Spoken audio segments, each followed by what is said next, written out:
searching for a bus for 6 months, our family settled on a 1984 MC-9 Crusader. It happened to be located in Elkhart, Indiana, and it would have been fun for our family of 3 to travel there together, but for a variety of reasons, it was more manageable for Victor to go by himself. In this video, we share how he got the bus home to Pennsylvania.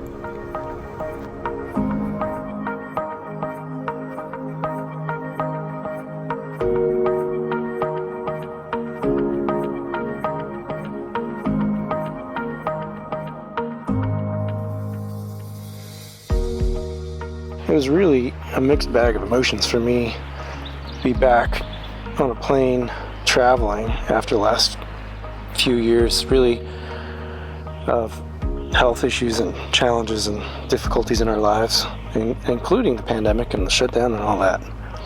But, I felt excited, of course. This was a big thing we were really excited about, but then also anxious and a little stressed, and how'd the purchase go, and would I be able to actually drive this bus safely and get it home? So much I knew I didn't know yet, and I was just jumping in headfirst into the deep end, gonna figure it out as it unfolded. So, and then on top of that, I felt a little bit guilty or sad, I don't know, that I was leaving, going and having fun and adventuring, and leaving Rhea at home in the drudgery holding down the fort, and being worried about me being separated, all those kinds of mixed emotions. So we did consider traveling together, but the expense of it just didn't make sense for the budget. Additional plane tickets and all that stuff just was too much. We looked at buses from New York to Virginia and as far as Texas, and we had decided at one point that buying a bus sight unseen was not a great idea. A lot of things can happen on a long drive in a vintage bus. When a bus in Virginia fell through, we happened upon this one in Indiana. For whatever reason, the bus resonated with all 3 of us. The communication with the seller was easy, and it all fell into place naturally. So, as Victor traveled to Indiana with no tools to work on the bus, in the case of any mechanical issues, we all crossed our fingers and hoped for the best, since we had never laid eyes on this bus. It was February, so Victor was looking at a cold, wintry journey. Fortunately, the weather was mild and not snowy. My teenager and I stayed behind and anxiously awaited Victor's updates. All right, so I'm here in, should be behind me, Charlotte, my layover, and get this, there, that's the plane. That's what I'm getting on next. That's what I just got off of, actually, too. Small, about 23 rows or something like that. Anyway, that is fueling up for the next leg of my journey, all the way to Indiana, and then the bus tomorrow. Keep you posted. Time for lunch. Burger King chicken nuggets and water came to over $10. Here we go on the second leg of the trip to South Bend, Indiana, and getting on the plane, pushing out.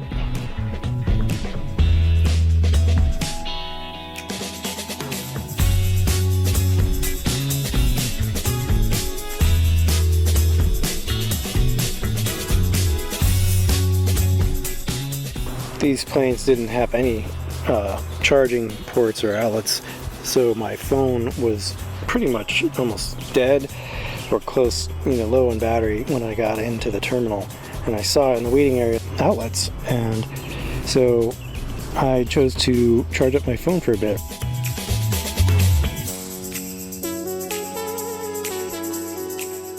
And I was there between, 20-25 minutes maybe max between toilet and charging, and I went out to the baggage claim. Nobody else was there. Everybody, even the cleaning staff was cleaning up. It was empty. It was like a ghost town. And there was no bag on the carousel, so I made my way down in the building on the same level as the check-in counter of the airline, and there was one person there. So I asked about my bag, and they had it locked behind the counter there. So I almost completely got separated from my bag and would have had, I don't know how I would have gotten it back. It seemed like the airport just shut down completely, so that was a little bit nerve-wracking. This is how baggage is handled on these planes.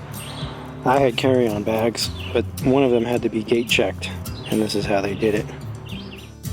After I got my bag sorted, I went out to the front of the airport and grabbed a taxi, and I knew it was going to be a bit of a ride, but it turned out to be about 45 minutes on the freeway. Freeway speeds are pretty high, like 75 I think, so taxi was going 80 or so. Yeah, it was kind of an uneventful ride. You can see the just, you know, anywhere America kind of vibe. Townhouses, big box stores, strip malls, and yeah, I'm glad I don't have to live there. It was about a $95 ride altogether with tip and tolls. It chose a hotel that was as close as possible to where I was meeting the seller of the bus, and after check-in I found my way down through the maze of halls and made my way up towards my room. Pretty much the best reviewed, most inexpensive hotel. That's my balance. These hallways smelled like authentic Indian curry. So good. I could see the freeway right out the window. It was dated, needed some work, but it was clean and comfortable. After checking in with Rhea at home, doing a little bit of audio work on my laptop, I had some dinner at a Texas Roadhouse, which was a 2-minute walk from the hotel. I had a salad and sat at the bar, and then I had ribs, barbecue ribs, and fries. It was good. People watching. There were regulars there that were in and out all the time, so it was kind of entertaining to listen to them. The next morning, I got up a little later than I thought I would. Decided to sleep a little bit. Missed the free breakfast at the hotel, but I went and got coffee and a breakfast sandwich or something at Starbucks, and then I grabbed the Uber to go meet the seller. And so this footage is the trip to actually first laying eyes on the bus, and my anticipation was definitely building at this point. So, pull up to the bus from the Uber, take care of that. I'm jumping. I had time. I took time. I grabbed a snap, a still picture, and then it was just full steam ahead, overwhelming, deluge of information. Trying to look at everything, think of every question that I could ask. Feeling excited but a little bit uncertain because I could see that there was more rust than expected. Yeah, what are you supposed to do? You already gave him the money or the down payment. I had it. Yeah, that was refundable if it had been really bad and I, said, what, this isn't going to work. But that was a whole thing. Like I'd be calling you. I would, I had booked a one-way ticket. So many layers to that I wasn't really even considering it. Yeah. So it's just like, okay, we're gonna figure this out. Oh shit. Oh shit, there's some rust. Yeah. But then, I did do some filming. I might include some clips of it, I'm not sure, but I didn't film it in the right orientation, so vertical, because I just had my phone on and I was just holding it super, We didn't know anything about filming anything at that point. And I didn't ask the seller permission to film him and include him in any videos or anything like that, so I didn't, I don't want to do that. Anyway, so yeah, we did walk around, looked in all the bays, looked at the motor, just a rough overview of everything inside and out. And then he had also booked a closing. He's selling their house the same day, so he had a closing. So he suggested we probably spent about 2 hours, something, maybe an hour and a half to 2 hours going through stuff, and then he was up against the time pressure of his closing. So right along with me. And So you went to the closing with him? Well, we went to the bank first. It's like, I want to go to my credit union to do this thing. They have a notary so that we can do a notarized bill of sale and the title, which was fine. So then I jumped in the car with the stranger, which was, weird, but at that point. He was pretty cool. He was young and, nice. I didn't have any qualms about it. And then he was like, if you're okay with that, he was sensitive to it, like that I might be concerned. But he had an issue where he had somebody purchase a vehicle and then put a hold or a stop payment on the certified check, which is why he didn't want us to use a certified check. And my bank I had set up so that I could withdraw a large amount from an ATM or a teller at another branch, because I have an online bank, and of course his credit union wouldn't allow that because I wasn't a member. So, and their ATM would not allow more than $500 per day withdrawal. So then it was like, are we going to go to however many ATMs to do $500 withdrawal at a time? So ended up shifting over to a domestic wire transfer, which added $15 in processing, but was worth it. And we just, we got it done. And so while we were waiting for that to clear, we went to his real estate closing. His email gave him the wrong location. So then we got back in the car with his GPS and we're going to the right location. And so I sat in the lobby of this office building place in Indiana. That's so surreal. It was just, it was really weird. Meanwhile, my kid and I are like checking my phone and waiting. What's going on? Yeah. Waiting for an update. And I didn't send any pictures. I couldn't send you any video. I didn't, I was just like completely consumed with trying to, get all the information that I could and remember everything that I could. The mosquitoes found me. Sorry. So after his closing, he's like, are you hungry? Like, there's this great pho place. Pho, sorry. Pho. I think. Yes, you're right. And so he took me and we went there and had food and talked for a while. And then while we were there, he received a notification of the wire transfer. So then he drove me back to the bus, and he still had to drive I think it was 4 hours back to Ann Arbor. And he had driven from he got up at 4 or something to get there. Crazy. We had a huge flooding rain overnight. If it had been cold, With an ice it would snow? have been maybe 8 inches of snow. It was a massive amount of water. And he moved the bus to a gas station because the bus was parked on dirt at his friend's house, and so moved it to a spot. But the gas station has contracts or some agreements with trucking companies where they park certain trucks in their few lots they had there. So I knew I couldn't leave the bus there. Well, I couldn't stay there overnight if I had wanted to. So I got back to the bus. It's now getting dark at around 5:30, 5:45, 6 o'clock, something like that. And I have the bus running, get it started, go through all of the start procedures that I'm remembering from video, first time You've never driven it before? Never driven it, I didn't do a test drive with him. We didn't have time for that. And so I had never ridden in it. I had never, been in the moving bus. And it was night and you had to drive it. Yeah. So however far. I'm entering information in the GPS, the truck GPS that I had, getting that set up.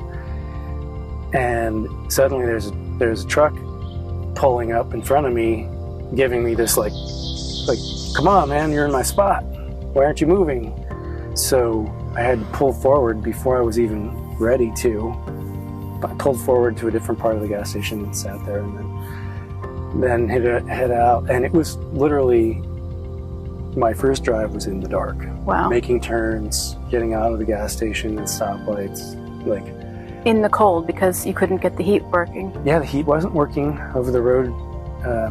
Heating wasn't working. The fan blew like crazy, but it was cold air. It wasn't warm. And so I had layers on, I had my hat on, I had my, well, you'll see in a minute some footage of me in the bus later. And it was not fun. And then I stopped, it was toll roads, and I was like, there's no way, I'm not gonna force myself to go on small roads to save tolls. I'm just getting on this freeway and going, due east. So I get to the first toll plaza, and I don't realize that there's 2 levels of tickets. There's the low one, which I'm way too high in the bus to reach out and grab. So I put the bus in neutral and put the parking brake on, get out of the bus and walk in front of the bus to the thing, Wow. take the ticket, and get back in. And meanwhile, there's a highway employee or DOT with orange lights that came off and was slowed and looked at me because I was parked before the toll plaza. I parked on the shoulder for a minute to look at GPS to see if I was going to do something different than get on the toll road. And then he turned around and was stopped watching me get out of the bus and get the ticket and get back in. Like, what the hell is this guy doing? Meanwhile, remember, I didn't have license plates or temporary tag, so there was no plates on the bus. So I didn't know if it was a cop that was looking at me that was going to pull me over and go, what the hell's going on? And like immediately get into trouble. It was really a bit stressful. And then I realized down the road, there's a higher section of the tolls where you can take the ticket that's up high for trucks. And so I could reach that one from my driver's window. So yeah, that was quite the experience, all that. Yeah. Waiting, just anxious energy the whole time. And then you guys were waiting for me too. And your mom.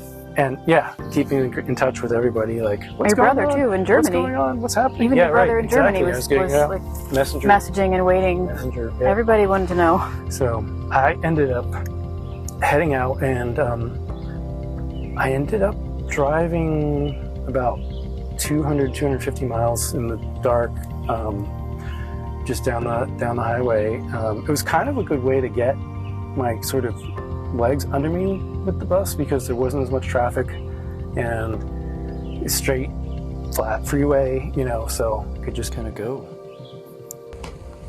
Okay, just gonna do a quick video here. Update. As you can see, it's a little chilly in the bus. It's I think it's around 2. I forgot. It's almost 2 a.m. I got on the road at just about dusk. I think it was around 6. I have to look back at my text messages to see for sure, but it's just the way it worked out between the money transfer and all that back and forth and stuff the seller had to do. So I just spent probably 20 minutes, 30 minutes before trying to get the diesel heater that's in here working, and I think that the solar batteries are too low to do it, to start up that diesel heater. It needs a little bit of electricity to start producing heat. So that and the over-the-road heat hasn't been working, so it's been a little bit of a cold drive. I've got about 465 miles left to do. I'm going to try to do tomorrow. I'm going to sleep a little bit. The rest areas in Ohio, which is where I'm at. For $20 you have electric, you can dump and fill water and stuff like that, and you can stay the night on the Ohio Turnpike. So I paid that. I'm not going to use probably most of that, but that's fine. It's easier and convenient in this case. So I am going to wrap up in my warm fleece blanket that I brought and try and get some sleep for a while. So this is how the adventure begins. Yeah, I got a lot to figure out. Anyway, I'm going to see. I can't flip this around. Alright, I'm going to stop this and flip it around and then let you see what I'm going to be sleeping on here real quick. Hang on. Okay, so I'm going to change into some fleece pants and my thick socks and wrap up in that blanket and crash out here. And this looks a little more rough in this harsh light, but yeah, anyway, you get the idea. And this is the other part. We do a little walkthrough. I didn't have time earlier because of just the way the day went. Just didn't work out how I thought. But hey, that's how it goes, right? Just trying to enjoy the adventure part of it. Gas stove, little sink, little apartment-sized fridge, more counter. Anyway, I'm gonna get rid of the crib. We don't need that. Thank God. Sorry, nothing against kids. It's just well past that. So anyway, that's a quick update. After I camped over, I was woken at like 8 a.m. and I was hearing like construction equipment, and I was what the hell is going on? Because it was in this little camping area in the rest stop that I paid for, and it was like 8. I think I went to sleep at like 2, and I slept fitfully because it was so cold. I was in most of my clothes, in 2 layers of fleece blanket that I had in my carry-on, and you know, it's just that, you know how you sleep when it's cold, when you're really cold, you don't sleep well. Just waking up and trying to not get myself uncovered by rolling over. Mattress was fairly comfortable. That was good. But so I wake up with these noises and then look out. I had the curtains closed. I opened the curtain and I couldn't see anything. It was like it was completely fogged in and I couldn't see anything outside the window. And I was like, oh shit, what the hell am I going to be driving in today? This is so fucking foggy, like, what the hell? And then I realized that the window that I was looking through was the fogged bathroom window. So it was overcast and cloudy, but it wasn't like, you know, socked in. Funny. So I got up and looked out down other windows of the bus, and it looked like they were going to be doing paving, and the whole place was empty. There were 2 other cars when I pulled in the night before, and I was like, oh shit, I've got to get out of here. Maybe they're waiting on me to pave this place or something.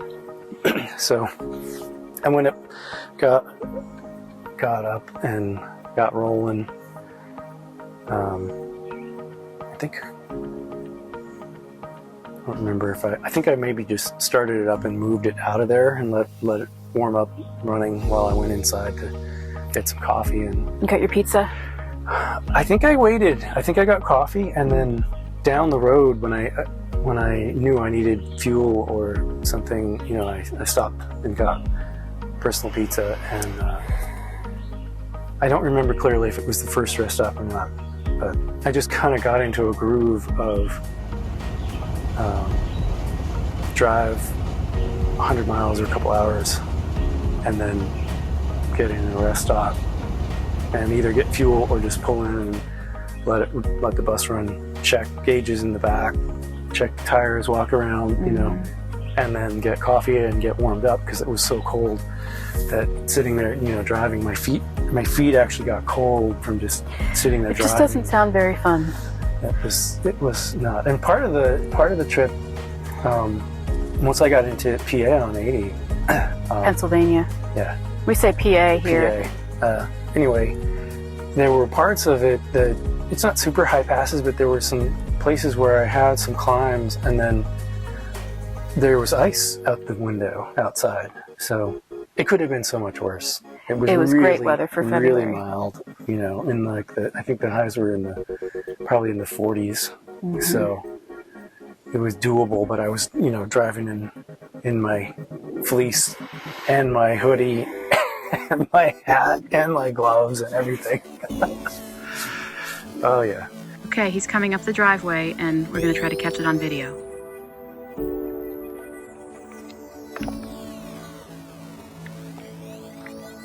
It's dark out, so I don't know how much is going to be visible. And my mom is really excited. No lights. Okay, there's the light of the bus. It looks like a city bus coming up here. It sounds like a bus. I can't believe he drove that whole thing. I mean, I can't believe he drove it all the way from Indiana. Wow. Okay. So we have a really wooded driveway and lots of trees and not a whole lot of clearance, but here it is. It looks pretty awesome in the dark. And funny, there's a FedEx truck down there as well.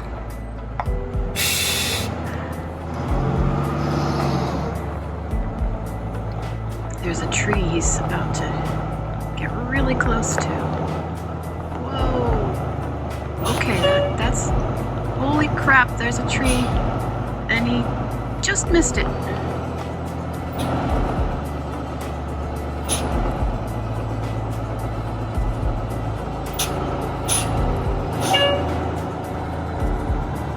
He's backing it into a really narrow spot by the garage. There goes the delivery truck down the driveway. They're probably wondering what on earth is happening. Those are the memories, right? You have those. They're great memories. Start it's a story. Exactly. Yeah. One of many to come. Yeah. And we're on a time crunch now, so hopefully it's going to be running smoothly by September. Smooth enough? Is it ever smooth enough? You know, somebody on a group said, you're never done with your bus until after you've sold it. And then you're probably going to be buying another one, so then you're starting over with another one. So I thought that was pretty funny. As I've gotten into it more, it really resonates. Like, yeah, no matter how perfect we think it is inside or out, there's always going to be something else that we want to do with it, or to it, or, you know, fix it or tweak it. Like a house. A house is like that too. Yeah, exactly. If you made it this far, thanks for watching. If you enjoyed it, please press that like button, and we would love it if you subscribed. And think about sharing it if you know somebody that might like it too. I mean, that's always helpful. Share it and come back for the next one. Well, the next one we have a little bit of a heart-wrenching story. Yeah. We'll leave you in suspense. The renovations start. And we had a shock and a heart-wrenching thing happen, and you know, we'll have that ready in a couple weeks. Come back less than a couple weeks. Less than a couple weeks. Yeah. Come back and find out what it was. See Bye. ya.